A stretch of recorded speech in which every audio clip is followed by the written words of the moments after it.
देखे थिएँ एक झलक। त्यो दिन अझै सम्झना छ।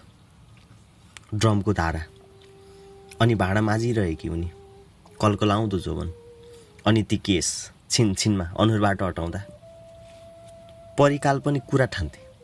आज सत्य लाग्यो। दिन बित्दैछन्।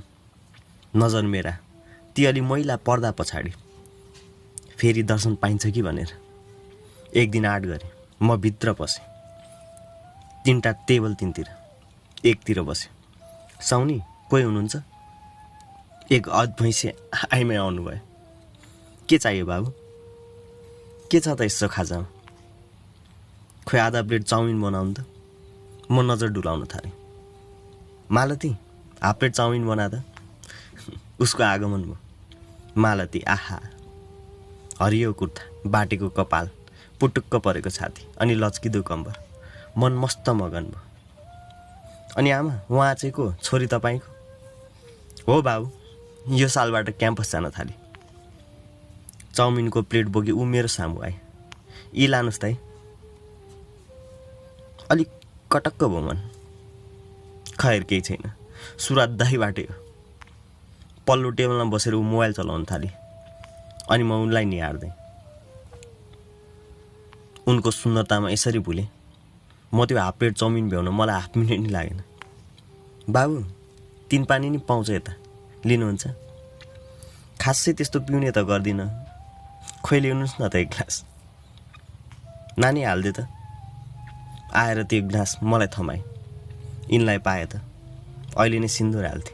मन मनै सोचे अब त्यो 3 पानी चाहिँ 3 घन्टा लाएर पिउँछु।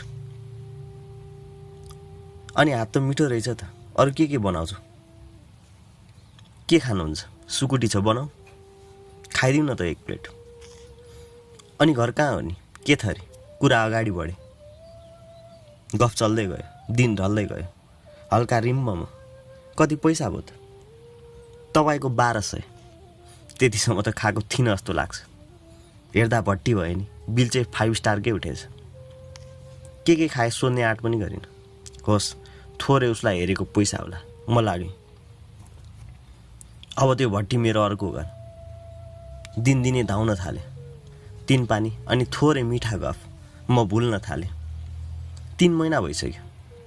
खासै प्रगति भएको छैन। आज चाहिँ मनको कुरा पोखेरै छाड्छु। म कम्मर कसी लागेँ। ऊ घोप्टो परेर मोबाइल चलाउँदै थिइन्। खोइ ग्लास हाल, मैले भने। पहिला चुस्सा हान्ने, आज स्वाटै पारेँ। एक ग्लासले आँटै आएन। खोइ अर्को हाल त। खोइ कति चाहिँ पुगेछ। तिरिमिरी अब। मालती सुन त, मलाई तिमी मनपर्छ। तपाईँलाई लागेछ, उनले भने। आमा खोइ म उहाँसँगै कुरा गर्छु। के कुरा? उहाँ अस्पताल जानुभएको छ। म जुरुक्क उठेँ। सायद 3 पानीले होला। गएर हात च्याप्पै समाए। आई लभ यु मालती। के गर्नुभएको? म मान्छे बोलौँ? आधी रक्सी छिनमै उत्रियो। भयो, भोलि कुरा गरौँला भनी घरतिर लाग्यो।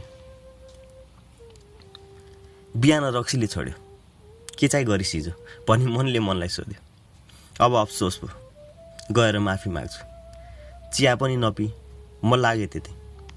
ऊ एक्लै रहेछिन्। मालती हिजोको लागि सरी। त्यस्तो गल्ती हुँदैन फेरि। ऊ मोबाइलमा व्यस्त। भयो पर्दैन सरी तपाईँको, उनले भने। हल्का मातिएको थिएँ। माफ गरिदेऊ है। म हिँडेँ। हल्का पर के पुगेको थिएँ, अचानक एक आवाज सुने। मेरो मालतीको हातसम्म मचोस्। इँटाले मेरो टाउकोमा प्रार। म ढलेँ। खोइ लातको बर्सात कति भयो थाहा छैन। बल्ल चाल पाएँ। उनी मोबाइलमा घोप्टिनुको अर्थ क्याम्पसकै एउटा भुस्तिग्रे रहेछ। मान्छे मात्र सानी उनी, बोयफ्रेन्ड त ज्याद्रो रहेछ। 3 दिनसम्म खाटबाट उठ्न सकिनँ। अझै पनि झस्किन्छु बेला बेला। मालतीले मलाई सुताए। तर मलाई अझै नै याद छ त्यो दिन देखेको एक झलक।